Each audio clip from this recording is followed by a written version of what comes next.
Brasil e Itália empataram no tempo regulamentar e decidiram o título através de cobranças de pênalti. Essa foi uma das mais fascinantes experiências de reconstrução coletiva do tempo, diante de uma teletransmissão. Diversos grupos, em casa, nos bares ou nos mais diversos lugares, vivendo uma suspensão do tempo e a vibração da alegria ou a tristeza da decepção. Mas todos os espectadores mergulhados em gradientes diversos de abalos afetivos, como convulsões, choros, euforia e desespero após uma suspensão temporária de percepção, marcada exatamente pelo instante do pênalti. A experiência estética reconstrói o tempo fora do cronológico. É, como diria Deleuze, o debulhamento de um segundo em infinitos instantes para frente e para trás do tempo, nos quais os territórios diluem suas fronteiras em amplas e profundas possibilidades de trocas simbólicas. Quanto tempo isso dura? O olhar de fora da experiência não é capaz de mensurar esse tempo, pois o momento ele é rico de acontecimentos, e esses ocorrem numa concatenação de instantes sem duração específica. O que nos acontece quando aparentemente nada acontece num filme do cineasta russo Andrei Tarkovsky? A experiência temporal através desse evento é completamente diferente da que o público pode viver através de um filme de ação, conhecido pelo seu cinema em tempo real, no qual os fatos são expressos no mesmo ritmo que se vive. Tarkovsky promove uma experiência estética inédita no cinema. O tempo é real em suas obras. Todos os eventos são postos numa marcação própria da natureza, aproximando-se da realidade do tempo. E como a realidade do tempo é insuportável, muitos se cansam e se irritam vendo esses filmes, que promovem uma beleza estranha e forte. Tal beleza de temporalidade realista desses filmes conecta-se com a existência desse tempo em nossas vidas. A irritante e sonolenta narrativa dos seus filmes é povoada de faíscas vivas de presença nos mínimos acontecimentos de um dia. Há inúmeras possibilidades de visualização de quadros imagéticos para um fazer-se que não pertence a ciência alguma, pois elas existem em toda e qualquer experiência humana de encontro que presentifique o homem, que o ponha em deslocamento para além do que conhece. Um além que lhe evoca sensações de prazer ou de desprazer, que podem lhe remeter a estados de descontrole, como nas catarses provocadas durante sessões do filme Rambo 3, em 1981. Um caso específico ocorrido na cidade do Recife, no período de exibição desse filme, que garotos movidos pelas imagens heróicas e furiosas depredaram o Alto Palácio, que ficava ali na Rua da Palma, depredaram salas de cinema e provocaram arruaça nas ruas adjacentes ao final das sessões.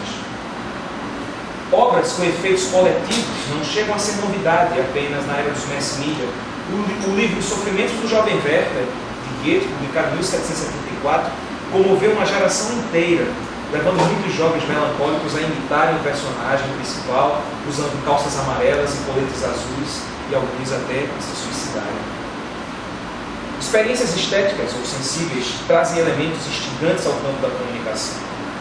Torna-se difícil lidar com a dupla função do ato performático da comunicação apenas como informação a ser transmitida. As inúmeras circunstâncias em que mergulha a informação podem causar efeitos coletivos inesperados, abalos de percepção que façam emergir coletivamente uma experiência sensível. Se na comunicação há mensagens a serem transmitidas e tornadas comuns, onde é possível ver a comunicação, tornar comum uma experiência vertiginosa, caudalosa, silenciosa e imprudente. O quanto uma vertigem coletiva pode ser vivida através dos meios de comunicação. A transmissão radiofônica da Guerra dos Mundos é um dos mais espetaculares exemplos de vertigem coletiva, um brutal abalo sísmico social da experiência do terror produzida por uma obra de ficção, tomada como verdade pela audiência de um programa de rádio em outubro de 1938. Orson Welles propôs à Rádio Columbia Broadcasting System uma transmissão diferente, uma curiosa adaptação de A Guerra dos Mundos, de H.G. Wells. E após uma longa negociação, a transmissão foi ao ar às 20 horas do dia 30 de outubro daquele ano. Tudo aconteceu de forma cuidadosamente pensada. Depois das previsões meteorológicas do dia seguinte, a rádio tocou uma música, houve uma interrupção brusca e o locutor disse: a CBS interrompe seu programa para anunciar aos ouvintes que um meteoro de grandes dimensões caiu em Grover's Hill, no estado de Nova Jersey, a algumas milhas de Nova York. A transmissão musical retornou, mas foi novamente interrompida para uma entrevista com um especialista em meteorologia sobre a origem dos meteoros. Em seguida entrou no ar um repórter ao vivo falando sobre o meteoro e muitos curiosos no local. Foi então que o espetáculo vertiginoso para os ouvintes teve início. O repórter começou a descrever que o meteoro estava se abrindo e seres com tentáculos saindo dentro, para espanto de todos. Em seguida, o repórter foi morto por um raio disparado pelos extraterrestres. Ruídos assustadores na rádio deixavam o ouvinte ainda mais aterrorizado. Em seguida da locução sobre os invasores, que seriam do planeta Marte e que estavam em batalha com a polícia local, o locutor anuncia a morte de seres humanos e que o conflito estava se dirigindo para outras áreas além de Grover's Hill. Enquanto isso, em Nova York e redondezas, os efeitos dessa notícia já eram devastadores. Multidões invadiam quartéis de bombeiros e postos policiais, hospitais e redações de jornal, atrás de proteção e informação. As pessoas estavam desesperadas pela possibilidade real de uma invasão qualquer, pois o mundo estava entrando na Segunda Guerra Mundial. O rádio tinha uma grande influência na população, e as pessoas realmente acreditaram na transmissão da invasão dos marcianos. Em Newmark, cidade mais próxima ao local do conflito, 50 mil pessoas fugiram de suas casas em busca de abrigos. Em várias outras cidades, a histeria coletiva, produzida pela narração, levou pessoas ao suicídio e a se atirarem pelas janelas ou saírem pelas ruas em gritos de desespero. Ainda como parte da simulação, o locutor informou que os invasores estavam próximos de Nova York. E logo em seguida, foi ao ar uma suposta declaração do secretário de Estado do Interior, convocando os cidadãos a sacrificar suas vidas, se fosse preciso, para que fizessem prevalecer a vida humana na Terra. Logo chegaram à CBS as primeiras notícias de que a população estava em colapso. Mas o diretor da estação resolveu continuar um pouco mais o experimento. Veio então o grande final. A locução narra o início da invasão de Nova York. Um gás fatal foi lançado no ar e atingiu os prédios mais altos. O locutor não conseguia mais respirar e tombou morto no meio da locução. E nesse exato momento, a transmissão chegou ao fim e após alguns segundos, o locutor ressuscitado disse: vocês acabaram de ouvir a primeira parte de uma irradiação de Orson Welles, que radiofonizou A Guerra dos Mundos do famoso escritor inglês H.G. Wells. Tal experimento nos permitiria aqui inúmeras considerações, já foi objeto de estudo em vários outros lugares, mas como comunicar a experiência da vertigem se não pela própria vertigem? Ainda falamos do mesmo tornar comum de uma mensagem quando a performance comunicativa produz o esmaecimento de estruturas perceptivas de controle da referência construídas individualmente em grupo. Há um movimento passional coletivo comum em experiências desse tipo. O desespero e o terror são comuns e não importa se a informação é verdadeira ou ficcional. Ela é a desterritorialização da intenção formal. O seu efeito não é o de uma informação tornada comum, colocada na premissa da intenção de comunicar. O que a experiência torna comum, lança o grupo no incógnito. O efeito, ele não é a priorístico, ele não está presente na intenção de tornar comum. Essas experiências não podem estar ditas na informação, pois não fazem parte do conteúdo, mas da construção de novas temporalidades nascidas no encontro com o público, no encontro do público com este signo.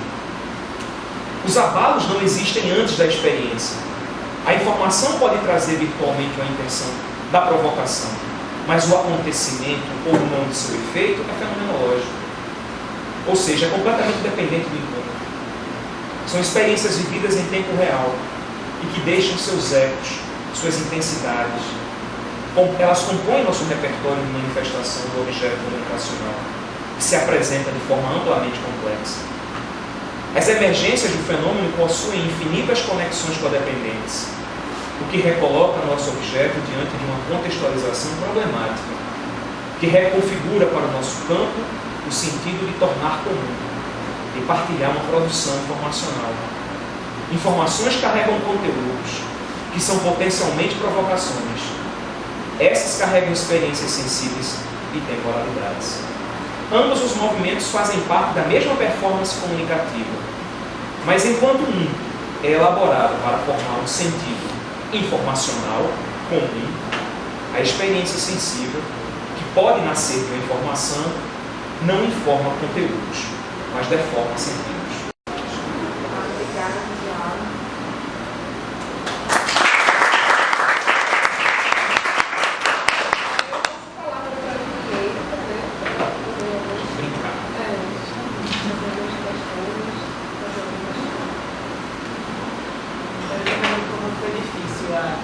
O exercício mesmo. Mas, na verdade, apesar de ter encontrado vários pontos em comum, né, na fala dele e na construção também que eu tenho feito em cima da experiência. E eu achei, talvez até de referências espaciais que de alguma forma você uma matriz de observação, uma plataforma de perspectivas, campos de potência, campos, plataformas, mas que na verdade a gente está nesse meio comum, de fato, né? Esse meio que também é a mensagem, né? Esse meio e aí, de alguma forma, a gente não pode, de fato, se detentando essas matrizes conceituais, se apropriando desses termos, porque aí é nesse momento que a gente se distancia. Me interessava, e aí eu vou colocar uma questão que me interessava na minha pesquisa, né? Num determinado momento em que eu vejo, você fala dessa tríade, isso poderia ser esse tripé de receptor, emissor e dessa mensagem, né, da informação que circula, como um meio sensível, que está ali, e aí é o fenômeno do acontecimento, daquilo que de fato é a sua proposta, né, não é de ver ou os mass media, ou a TV, ou como objeto de transmissão, mas o fato da comunicação em si.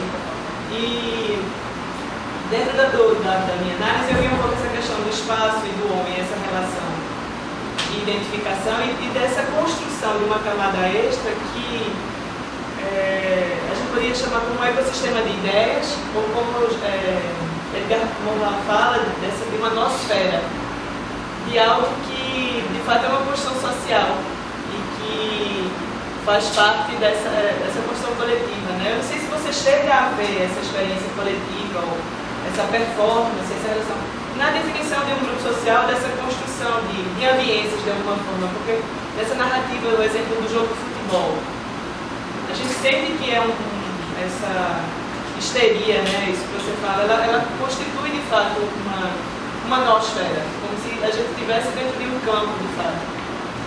Um campo onde as forças são as forças da comunicação, que une as pessoas àquele lugar também.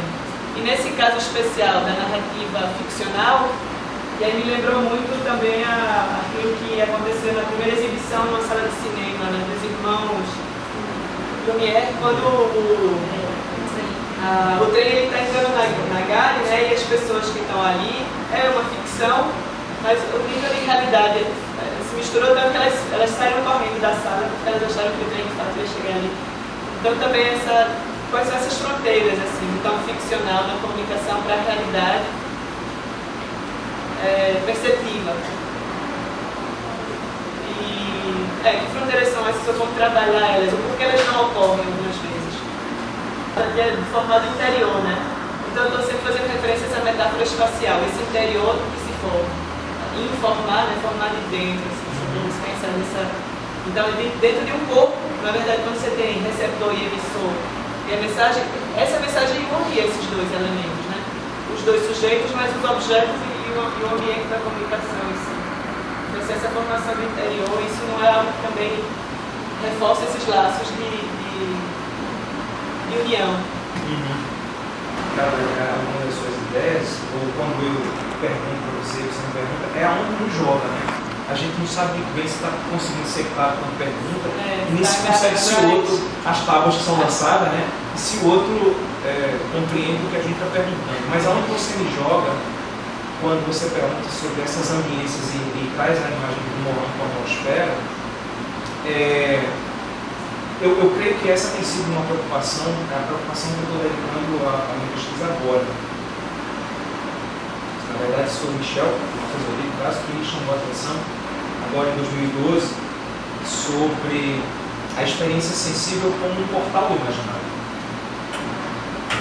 Porque, literalmente, um portal do imaginário.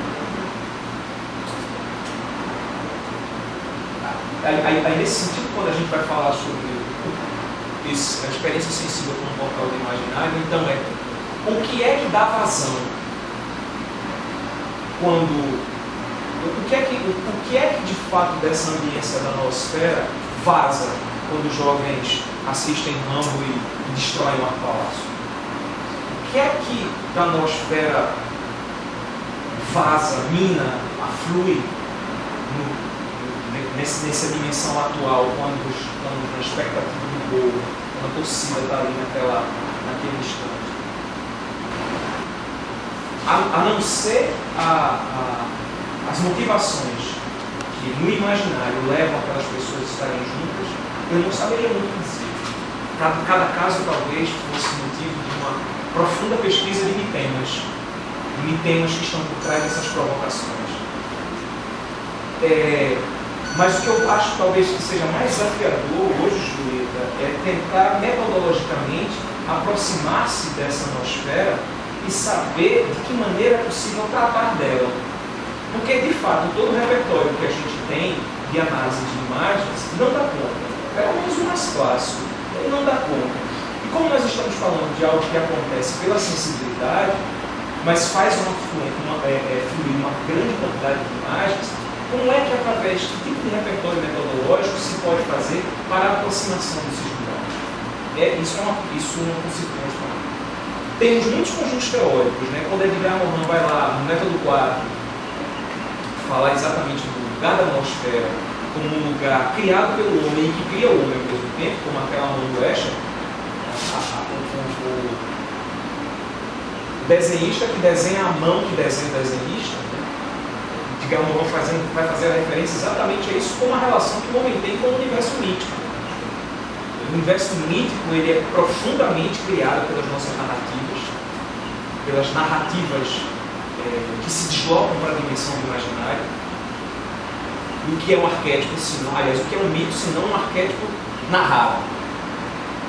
E essas narrações, elas se inscrevem nas práticas cotidianas, como um retorno natural dessa afluência do imaginário. Agora, a tentativa estruturalista de Claude Lévi-Strauss, que eu acho bastante interessante, mas apesar disso ela é estrutural, como se estrutural fica sendo basicamente uma espécie de modelo que pode servir para qualquer situação, de estudos de narrativas míticas. A tentativa de pegar constelações de pontos comuns, como Lévi-Strauss vai estudar o mito, Prometeu Acorrentado, por exemplo, em que ele vai observar a incidência dessa narrativa mítica em diversos lugares do mundo, não mais como o nome de Prometeu, mas com os acontecimentos que envolvem esse personagem. E aí, nessa reincidência metodológica, nessa reincidência da narrativa em vários lugares, Lévi-Strauss vai dizer, coloquemos como que fosse num papel vegetal, as narrativas umas sobre as outras, e vejamos, contra a luz do sol, os pontos de confluência, o que ele vai chamar de constelações, aonde as narrativas repetem padrões de sentidos que direcionam-se mais ou menos para o mesmo lugar. Isso seria a estrutura do mito para ele. Isso seria a tentativa de alcançar os elementos universais de como esse imaginário ele se manifesta na nossa presença, no nosso cotidiano. Bom, mas isso é uma estratégia, né? Uma estratégia que é bastante contestada, até porque Lévi-Strauss aplica isso a tudo. E aí, como vai dizer Paul Ricoeur, acaba se esquecendo naturalmente do contexto em que o mito ele ressurge. Em cada contexto em que o mito ressurge, ele é configurado pelo lugar de fala e o lugar de visão de onde ele ressurge.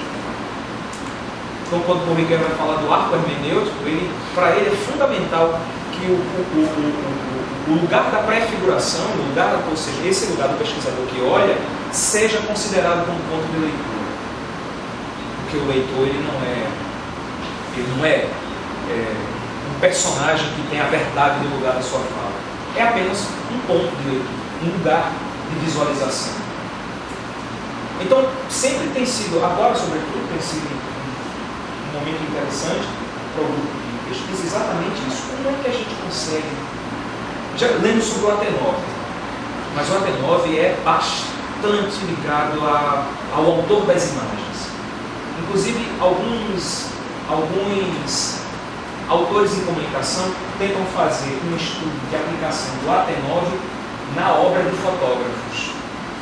O fotógrafo, o autor daquela imagem, aplicando, é um método psicanalítico, não é psicanalítico, um psicólogo, o Yves Durand, que desenvolveu uma série de 9 pranchas, como o método de Rorschach, não sei se já ouviram falar, método de pranchas, onde essas pranchas elas são apresentadas figuras, imagens que estão ligadas ao regime do dilúvio noturno criado por Gilbert Durand, os arquétipos. E essas pranchas, esses questionários são colocados para os autores das imagens para que ele possa construir uma narrativa, inclusive um posicionamento das imagens nessa narrativa. A partir do momento em que ele vai colocar a espada perto do dragão, o dragão perto da caverna, e da maneira como ele vai colocar isso, é possível se compreender a estrutura mitocrítica que acontece na disposição desses personagens arquetípicos para o autor. No caso, o Yves Durand desenvolveu isso como um método de conhecer mais a fundo os pacientes que ele estava estudando. Algumas pessoas trabalham isso na fotografia, mas eu não consigo ver isso para estudar o cinema, por exemplo, porque como a autoria é coletiva e nem sempre é resultado como se fosse a obra de um autor, é difícil dizer em certas situações como lidar com o imaginário dessa que Fernando Hergé vai chamar das tecnologias do imaginário. O cinema é uma tecnologia do imaginário que foi capaz de sintetizar e espalhar de maneira uniforme em todo o planeta diversos repertórios de imaginários que fazem parte de culturas distintas e que passam agora, através dessas tecnologias do imaginário, a conviver em qualquer lugar do mundo. Mas como estudar isso?